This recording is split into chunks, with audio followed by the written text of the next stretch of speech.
Hi, ಎಲ್ಲರಿಗೂ ನಮಸ್ಕಾರ. Welcome to Shri Raghavendra YouTube ಚಾನಲ್ಗೆ. ಇವತ್ತು ಸೋಮವಾರ, ರಾಯರ ಮಧ್ಯ ಆರಾಧನೆ.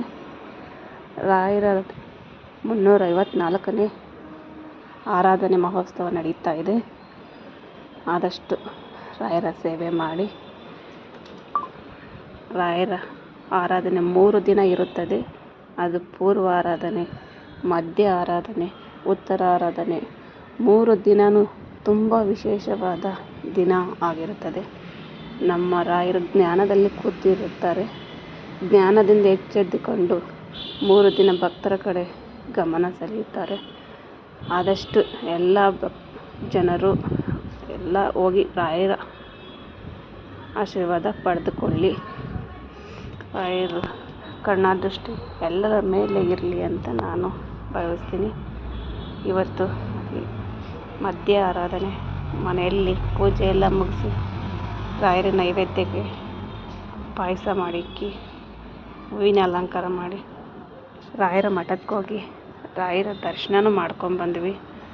ತುಂಬ ಚೆನ್ನಾಗಿ ಅಲಂಕಾರ ಮಾಡಿದರು. ತುಂಬ ಜನ ಇದ್ದರು, ಸಿಕ್ಕಾಪಟ್ಟೆ ರಶ್ಶು. ಆದರೂ ರಾಯರ ದರ್ಶನ ತುಂಬ ಚೆನ್ನಾಗಾಯಿತು. 2 ಸತಿ ರಾಯರ ದರ್ಶನ ಮಾಡ್ಕೊಂಡ್ಬಂದ್ವಿ. ಆದಷ್ಟು ನಿಮ್ಗೆ ಏನೇ ಕಷ್ಟ ಇದ್ದರೂ ಈ 3 ದಿನ ಒಳಗಡೆ 3 ದಿನ ಸಂಕಲ್ಪ ಮಾಡ್ಕೊಂಡು ರಾಯರ ಸೇವೆ ಮಾಡಿ, ಮರಿದಿರ 3 ದಿನ ರಾಯರ ಸೇವೆ ಮಾಡಿ. ಆದಷ್ಟು ಒಳ್ಳೆಯದಾಗುತ್ತೆ. ಪೂಜ್ಯಾಯ ರಾಘವೇಂದ್ರಾಯ ಸತ್ಯಧರ್ಮರತಾಯ ಚ ಭಜತಾಂ ಕಲ್ಪವೃಕ್ಷಾಯ ನಮತಾಂ ಕಾಮಧೇನವೇ. ಓಂ ಶ್ರೀ ಗುರು ರಾಘವೇಂದ್ರಾಯ ನಮಃ. ಓಂ ಶ್ರೀ ಗುರು ರಾಘವೇಂದ್ರಾಯ ನಮಃ. ಓಂ ಶ್ರೀ ಗುರು ರಾಘವೇಂದ್ರಾಯ ನಮಃ.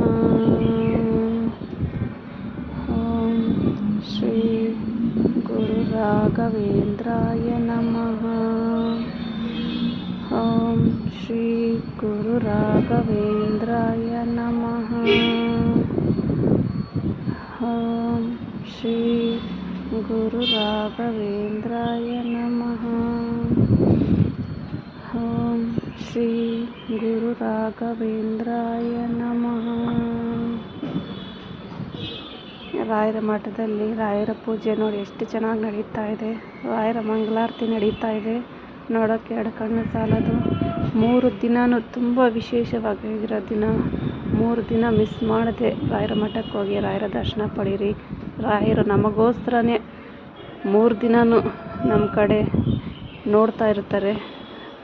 ನಮ್ಮ ಕಷ್ಟಗಳೆಲ್ಲ ಪರಿಹಾರ ಮಾಡೋಕ್ಕೆ ಅಂತ 3 ದಿನ ವಿಶೇಷವಾಗಿರೋ ದಿನ ಮಿಸ್ ಮಾಡದೆ ರಾಯರ ಮಠಕ್ಕೆ ಹೋಗಿ ರಾಯರ ದರ್ಶನ ಪಡೀರಿ.